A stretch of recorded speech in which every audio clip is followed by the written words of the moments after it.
course, one of them is Minister Gheorghiadis and his wife Eugenia, that they're here with the two wonderful sons that they have. He's an unbelievable friend of Israel, but I don't admire him because he's just a friend of Israel. I admire him because he is the most progressive politician we have in Greece.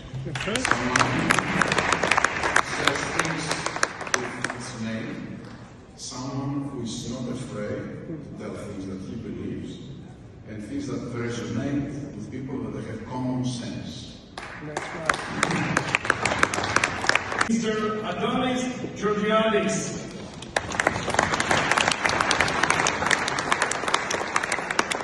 They lived there for almost 400 years.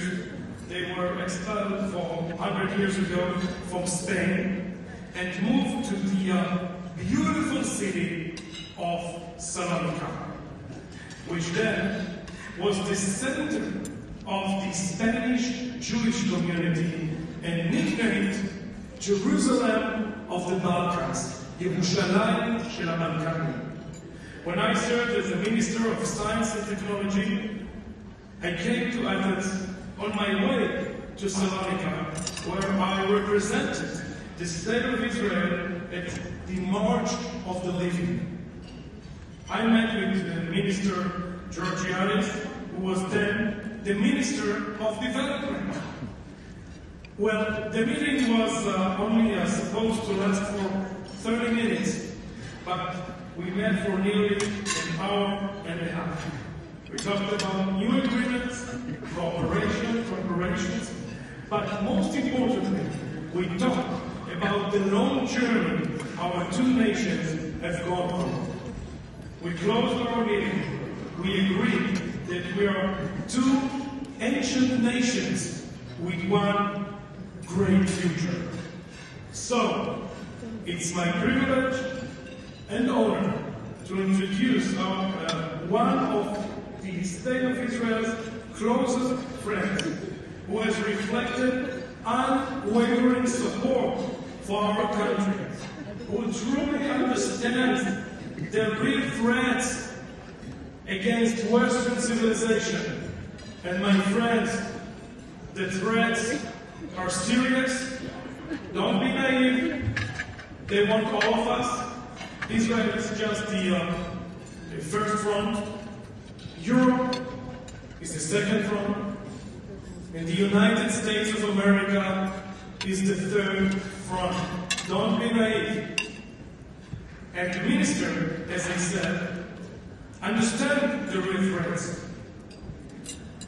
He knows the truth, and he is a brave leader who stands tall and strong for the truth and justice. Mr. Minister, thank you for your friendship.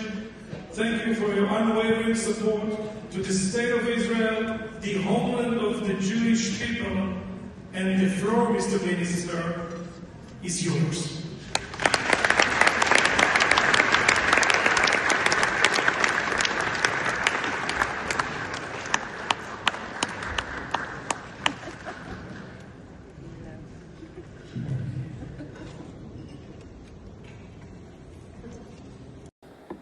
First of all, Happy Hanukkah.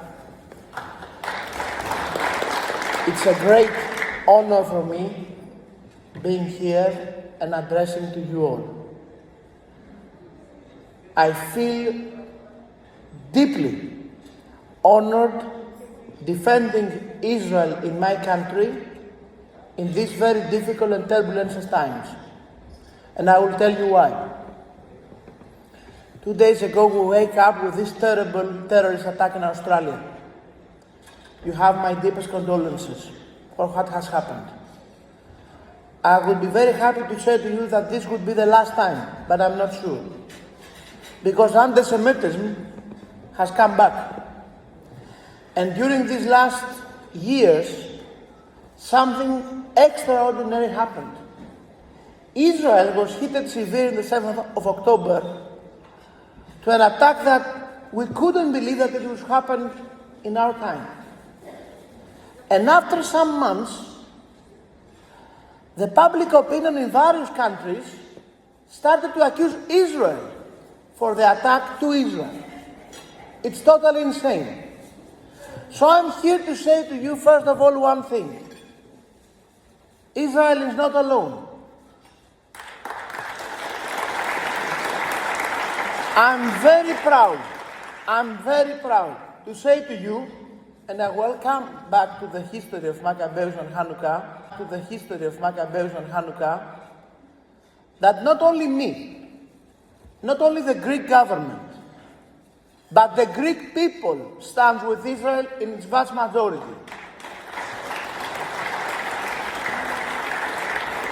And I will tell you a small story, will share to you a small story just to prove it. 3 months ago, when Gaza war was in a terrible time, and in all world news you were hearing about anti-Semitic events around the world, and people that were accusing Israel, and in Greece, demonstrations from far-left parties against Israel almost every day, I decided to write an article with the title, Why I Admire Israel. My staff in my office, all us politicians have some people around that try to protect us, try to persuade me not to do it. They said to me, Minister, don't publish this article now. It's very bad for public opinion. You will lose votes. I said, I don't care. If the people don't want to vote me because I admire Israel, so be it. But I have to say why Israel is a miracle of humankind. And I wrote the article. I published it. After 30 minutes, it was almost everywhere in my country. Sorry to say, I don't want to be arrogant, but in my country I'm a little bit famous, Albert. So all news sites, Twitter accounts had the article. And suddenly, more than 70% of the comments were for Israel from the people. And the people in my office suddenly came and said to me, Minister, you were right. We are not losing votes. And I was very proud about the Greek people that in this turbulent moment showed courage and started to defend Israel publicly from the next day, almost everywhere, in the internet and the news. In Greece, we have a proverb that you can know your true friend only in difficult times. And I want to tell you, even though the celebration of today started with a story about the Greeks of that time and Jews of that time, I will tell you something. I admire Maccabeus' story. I admire Hanukkah's story, and I will tell you why. Because Hanukkah speaks about freedom. Hanukkah speaks about the right of some people to choose their identity and decide who they want to be. At the end, Hanukkah speaks about liberty. And liberty is a Greek value.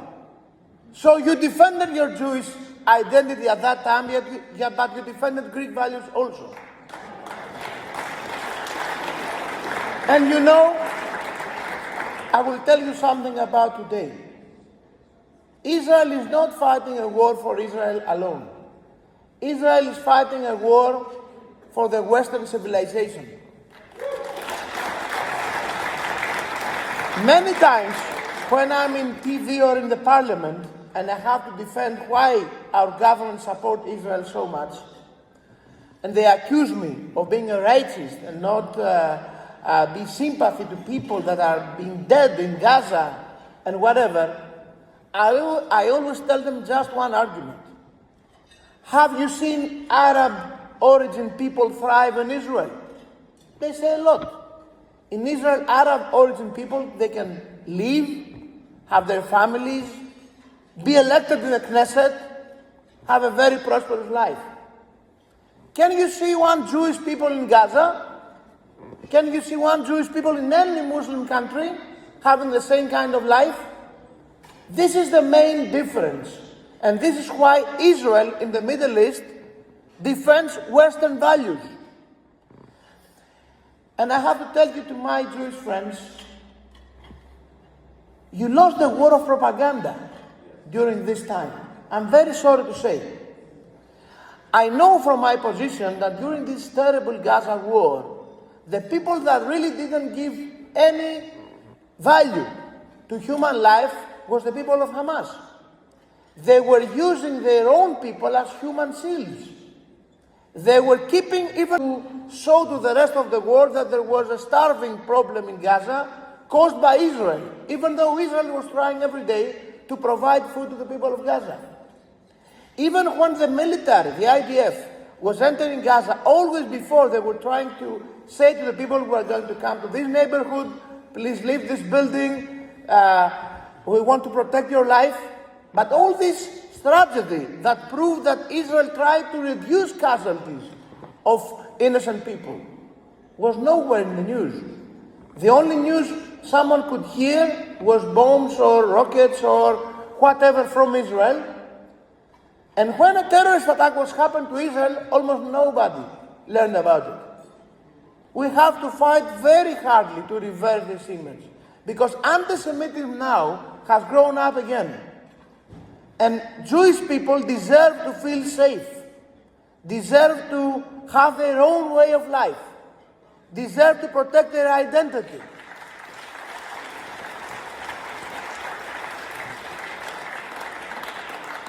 But I want to tell you why I really admire Israel. And you will permit me to read something, because I want to say it in the English language very accurate. At the Shar Zedek Medical Center in Israel, the world's first successful transplant of a 3D printed cornea has been performed some days ago. The cornea was originally taken from a deceased donor, and after being replicated using 3D printing technology, it was transplanted into a young woman who was suffering from complete blindness and had been waiting for a transplant for a long time. Without this technology, she would have had to wait up to 2 more years being blind. Healthy corneas taken from a deceased donor can normally be transplanted only once. However, with a 3D technology developed by Israeli scientists, a single donor cornea can be multiplied to create up to 400 implants.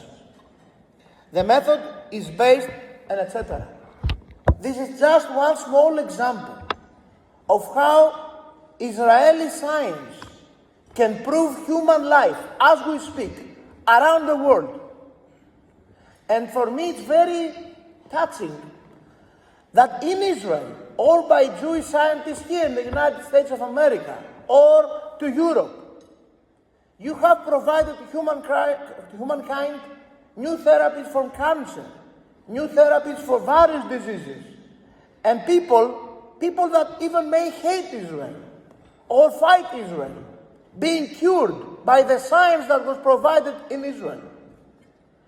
And I have to acknowledge that compared to your size as a country and to your population, the gifts you are giving to humankind are enormous. And all the other nations have to respect you for that. I respect you for that. So I want to tell you, and I'm very honored that I'm here with my good friend Albert Bourla. Albert Bourla, I have to tell you something. We are very proud about the Jewish community of our country. Unfortunately, after the Holocaust, this community declined. But a lot of them are still there, very vibrant. And we're very proud of this community. It gives to our country a lot of wealth. And we're very proud about Albert. You know, your success gives both a sense of pride to Greece, to Thessaloniki, and to Israel at the same time. And thank you for that. Because we can prove ourselves that we are two ancient nations, not with great population, but with a lot of people that want to be progressive, that want to achieve great things, that want to contribute to humankind. And yes, we in Greece see our future with Israel in the times to come.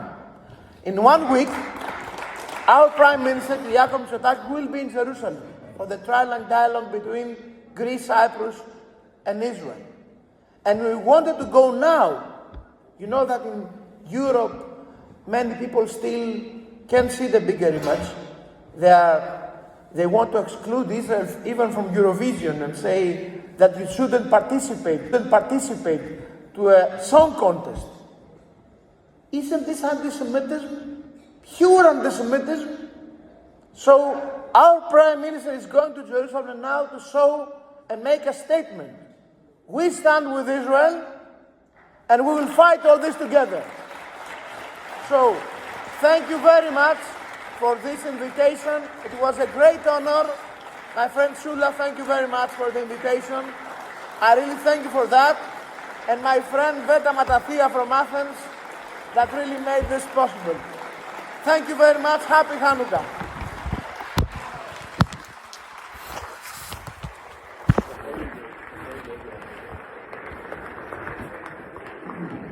Thank you, Minister Gheorghiadis, for your unwavering, principled, and courageous and enthusiastic support for the state of Israel and the Jewish people. My name is Daniel Pincus. It's my honor to serve as the president of the American Friends of Honoring the Jewish People.